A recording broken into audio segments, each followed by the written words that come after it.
சிறகுகள் புத்தம் புதிய மெகாத்துடன்.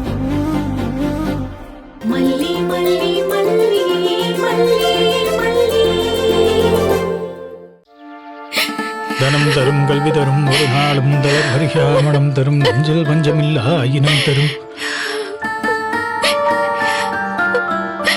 மல்லி மல்லி, ஐயா, எப்பவுமே கோயிலுக்கு சிரிச்ச முகமா வந்துட்டு போவ, இன்னைக்கு என்னமாச்சு? இப்படி கலங்கி நிக்கிற? உன்னை இப்படி கண் கலங்கி நான் பார்த்ததே இல்லையம்மா. என்னாச்சு உனக்கு? இவளோட பொண்ண யாரோ தூக்கிட்டு போயிட்டாங்க ஐயா. தூக்கிட்டு போயிட்டாங்களா? அட கடவுளே, யாரு மல்லி அப்படி பண்ணது? யாருன்னு தெரிஞ்சிருந்தாதான் நானே போராடி மீட்டு கொண்டு வந்திருப்பேன் ஐயா.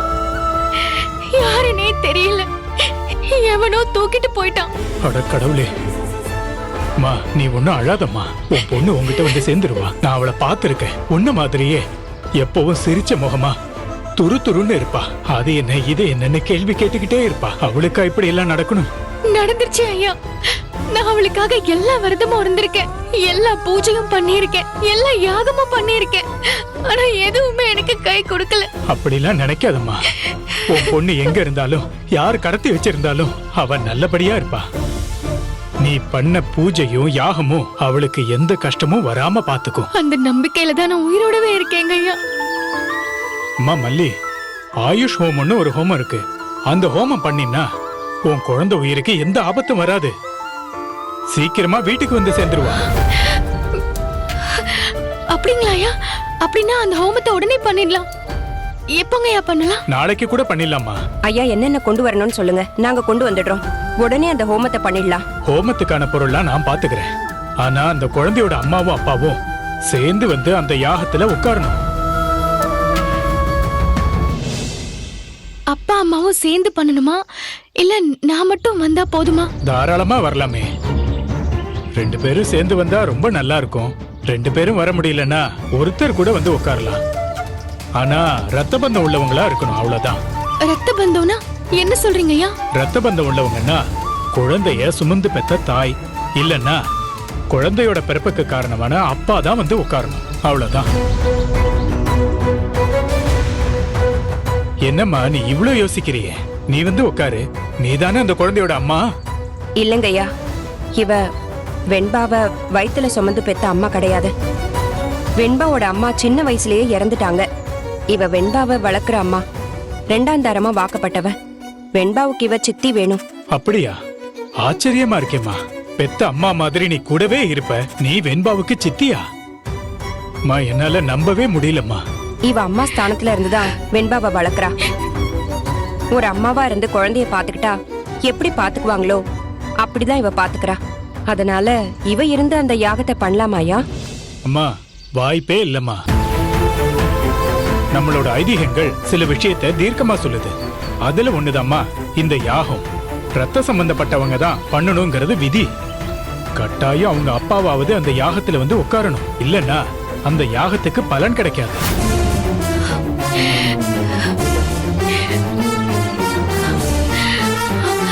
சரிங்க ஐயா, நான் அவ அப்பா கிட்ட பேசி இந்த யாகத்துக்கு கூட்டிட்டு வரேன். நாளைக்கு பண்றதா இருந்தா சாயந்தரத்துக்குள்ள கன்ஃபார்ம் பண்ணுங்க.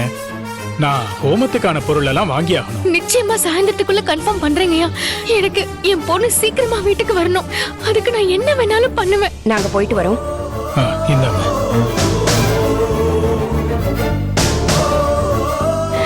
வரோங்க. போயிட்டு வாங்க.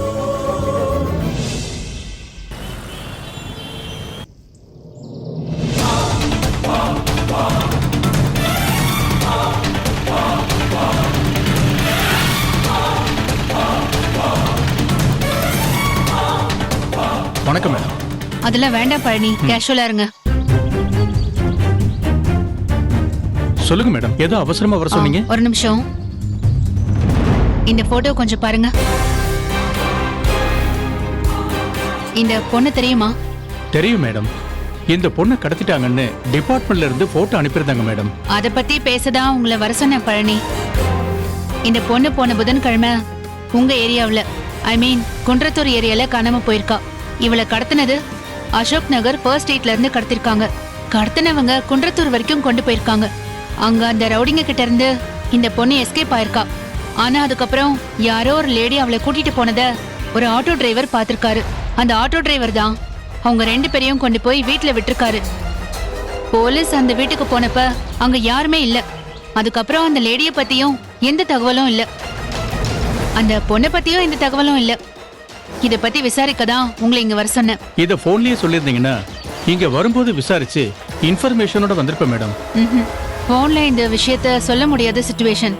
இந்த கேஸ நீங்க தான் டீல் பண்றீங்களா? நோ பழனி, நான் டீல் பண்ணல. வலசரவாக்கம் இன்ஸ்பெக்டர் தான் டீல் பண்றாரு. இந்த பொண்ணோட அப்பா அம்மா என்னோட ஃபேமிலி ஃப்ரெண்ட். அதான் தனிப்பட்ட முறையில நான் விசாரிச்சுட்டு இருக்கேன். விசாரிச்சு சொல்றேன் மேடம். இப்போ பாயிண்ட் என்னன்னா, அந்த பொண்ணு யாரோ ஒரு தப்பான ஆள்கிட்ட மாட்டிருக்கா. ஐ மீன், அவளை கூட்டிட்டு போன அந்த லேடி நிச்சயமா நல்ல லேடியா இருக்க வாய்ப்பே இல்ல. நல்லவளா இருந்தா இந்நேரம் குழந்தை கொண்டு வந்து விட்டுருப்பால. ரவுடி கேங்கு, கஞ்சா கேங்கு இந்த மாதிரி ஏதாவது இருந்திருந்தா இந்நேரம் கால் பண்ணி பணம் கேட்டு மிரட்டியிருப்பாங்க. சோ இது ரெண்டுமே அவங்க செய்யல. சோ சைல்ட் டிராபிகிங் நெட்வொர்க்ல இருக்கிறவன் தோணுது. அப்படிப்பட்ட லேடியா தான் இவ இருப்பாளோன்னு எனக்கு என்னமோ டவுட்டா இருக்கு. அதனால அந்த ஏரியாவில் சைல்ட் டிராபிகிங்கோட சம்பந்தப்பட்ட கேங் ஏதாவது இருக்கான்னு நீங்க கொஞ்சம் விசாரிங்க. அதுலயும் எஸ்பெஷலி அந்த லேடி எதுலயாவது சம்பந்தப்பட்டிருக்காளான்னு கொஞ்சம் விசாரிங்க. அப்படி ஏதாவது இருந்தா உடனே எனக்கு இன்ஃபார்ம் பண்ணுங்க. கண்டிப்பா மேடம். சைல்ட் டிராபிகிங்னாலே கண்டிப்பா ஒரு லேடி இருப்பாங்க. அவங்க பெரும்பாலும் குழந்தைங்களை கடத்திட்டு போறவங்களா தான் இருப்பாங்க. ஆனா இந்த கேஸ்ல கிடைக்கிற டீட்டெயில பார்த்தா அவதான் இந்த கேங்க லீட் பண்றவ மாதிரி தெரியுது. அப்படி யாராச்சும் இருக்காங்களான்னு பார்த்து சொல்லுங்க. கண்டிப்பா மேடம். நீங்க ஏற்கனவே சொன்னதை வச்சு 1-2 கஞ்சா கேங்க ஃபாலோ பண்ணிக்கிட்டு இருக்க மேடம். அதுல ஒரு கேங்கு இப்ப கஞ்சா டீல் பண்றது இல்ல, வேற எதாவது பண்றாங்கன்னு தகவல் வந்திருக்கு மேடம். அது என்னன்னு விசாரிச்சு உங்களுக்கு இன்ஃபார்ம் பண்றேன் மேடம். அப்புறம் பழனி, நான் இந்த கேஸ்ல இன்வால்வ் ஆயிருக்க விஷயம் டிபார்ட்மெண்ட்ல வேற யாருக்கும் தெரிய வேண்டாம். ஏன்னா வேற ஒரு இன்ஸ்பெக்டர் தான் இந்த கேஸை டீல் பண்றாரு. நான் விசாரிச்சா அது நல்லா இருக்காது.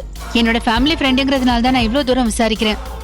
கொஞ்சம் பர்சனலா எனக்கு ஃபேவரா பண்ணி கொடுங்க மேடம். நான் உங்ககிட்ட வேலை பார்த்திருக்கேன். நீங்க எவ்வளவு பெரிய டெடிகேட்டட் ஆபீசர்னு எனக்கு தெரியும். கண்டிப்பா இது யாருக்கும் தெரியாம நான் பாத்துக்கிறேன். ஓகே பழனி, போயிட்டு வாங்க. எவ்வளவு முடியுமோ அவ்வளவு சீக்கிரம் இந்த தகவலோட என்ன மீட் பண்ணுங்க. Okay madam. ஓகே, நீங்க கிளம்புங்க. Yes madam.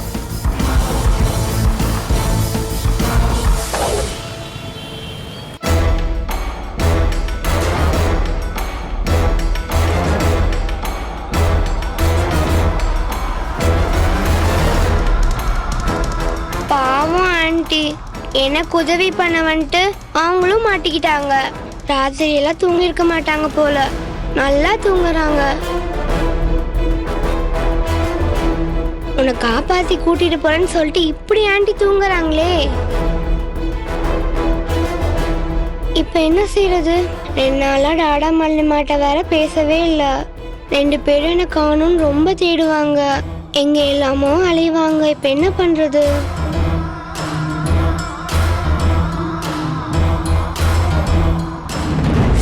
கேர்ள்ஸ், இன்னைக்கு பெண்களுக்கு எதிரா நிறைய வன்முறைகள் நடக்குது. அதுலயும் குழந்தைங்களுக்கு எதிராக நடக்கிற வன்முறைகள் ரொம்ப ரொம்ப அதிகம். குழந்தைங்களை கடத்திட்டு போறது, அவங்கள விக்கிறது, யாசகம் எடுக்க வைக்கிறதுன்னு நிறைய தீய காரியங்கள் அங்கங்க நடந்துகிட்டு இருக்கு. அதுக்கு எதிரா நீங்க ஒவ்வொருத்தரும் போராடணும். இதுக்கு உங்ககிட்ட இருக்க வேண்டிய அடிப்படையான குணம் துணிச்சலும் தைரியமும். யாரு வேணாலும் அப்படி ஒரு சூழ்நிலையில மாட்டலாம். நீங்களே அப்படி ஒரு சூழ்நிலையில மாட்ட வேண்டிய நிலைமை வரலாம். அப்ப நீங்க செய்ய வேண்டிய முதல் காரியம் தைரியமா இருக்கிறது தான். எப்படியும் தப்பிச்சுடுவாங்கிற நம்பிக்கையோட இருக்கணும். சோர்ந்து இருக்கிற போல இருக்கணும், பயந்து இருக்கிறது போல நடிக்கணும். ஆனா மனசுக்குள்ள தைரியமா இருக்கணும். தப்பிக்கிறதுக்கான சூழ்நிலை இருக்கான்னு அப்பப்ப கவனிச்சுக்கிட்டே இருக்கணும். ஏதோ ஒரு சூழ்நிலை உங்களுக்கு சாதகமா வரலாம், யோசிக்கவே கூடாது. அந்த சமயத்துல தப்பிச்சு ஓடிடணும். உங்களை ரொம்ப அலர்ட்டா வச்சுக்கணும். உங்களை சுத்தி இருக்கிற பகுதிகளை கவனிச்சுக்கிட்டே இருக்கணும். அவங்க உங்களை அடைச்சு வச்சிருக்கலாம், கட்டி போட்டு வச்சிருக்கலாம். ஆனாலும் நீங்க கவனிச்சுக்கிட்டே இருக்கணும். ஏதாவது கூர்மையான பொருள் அங்கே இருக்கலாம், கைக்கு அடக்கமா சின்ன ஆயுதங்கள் இருக்கலாம். அப்படி இருந்தா அதை எடுத்து வச்சுக்கணும். அது நீங்க தப்பிக்கிறதுக்கு நிச்சயம் உதவி பண்ணும். அது போல சூழ்நிலையில இருந்து நீங்க தப்பிக்கிறதுக்கு நிறைய வழிகள் இருக்கு. அது ஒவ்வொன்றையும் விளக்கமா நான் சொல்லி தருவேன். அதை கவனமா நீங்க மனசுல வச்சுக்கணும். புரியுதா? புரியுது சார். எங்களை சுத்தி என்னதெல்லாம் இருக்குன்னு பார்க்க சொன்னாரு. திரு துரும்பும் பல் கொடுத்த உதவும். அதனால சின்ன சின்ன பொருள் இருந்தா கூட கவனிச்சுக்க சொன்னாரு. இங்க என்ன பொருட்கள் இருக்கு?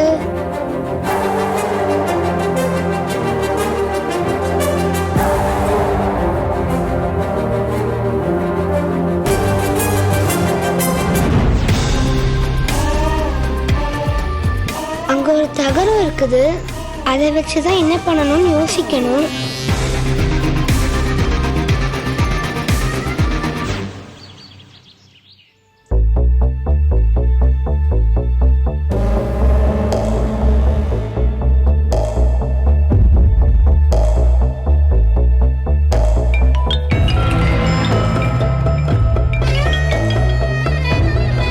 Hello sir, ST social media advertising கம்பெனியா?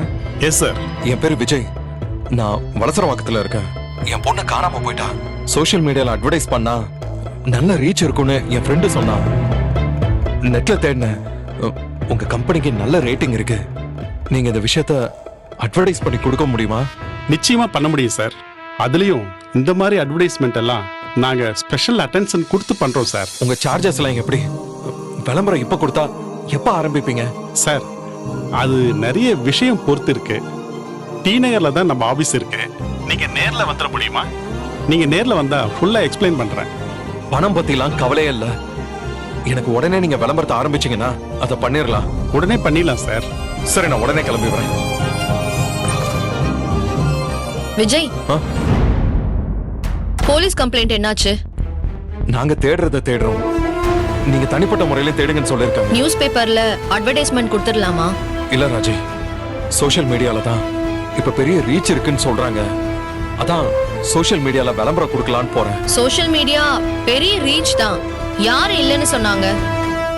ஆனா குழந்தை மிஸ்ஸிங்ன்ற விஷயம் எல்லாம் அட்வர்டைஸ்மெண்ட் பண்றாங்களா என்ன? இப்ப நான் பார்க்க போறேனே, அவங்க இந்த மாதிரி விஷயம் எல்லாத்தையும் கொஞ்சம் எக்ஸ்க்ளூசிவா பண்றாங்களா? நல்ல ரேட்டிங் இருக்கு. சரி, அப்ப முதல்ல அதை போய் பண்ணிட்டு வா. சரி. என்னங்க, கோவிலுக்கு போயிட்டு வந்தோம், விபூதி எடுத்துக்கோங்க. வேண்டாம் தம்பி, மல்லி மேல இருக்கிற கோவத்தை சாமி மேல ஏன் காட்டுறீங்க? விபூதிய வேண்டான்னு சொல்லக்கூடாது தம்பி. நாகு, சொல்ல போனா எனக்கு சாமி மேலதான் ரொம்ப கோவமா இருக்கு. கோயிலுக்கு நமக்கு எத்தனை விஷயம் பண்றோம். மல்லி எவ்வளவு விரதம் இருந்திருக்கா, எத்தனை தடவை விளக்கேத்தி இருக்கா. அதுக்கெல்லாம் அந்த சாமி ஒண்ணுமே பண்ணல. சாமி நம்மள கைவிடதான் செஞ்சிருக்கு. இனிமே இந்த கோயில் சாமின்னு அந்த பக்கமே நான் திரும்ப போறது இல்ல. அதுக்குன்னு ஒரு காரணம் இருக்கு. அதெல்லாம் நம்மளால புரிஞ்சுக்க முடியாது. இந்த வீடியோ உங்களுக்கு பிடிச்சிருந்தா லைக் பண்ணுங்க, ஷேர் பண்ணுங்க, காமெண்ட் பண்ணுங்க. மறக்காம சரிகமா டிவி ஷோஸ் தமிழுக்கு சப்ஸ்கிரைப் பண்ணுங்க.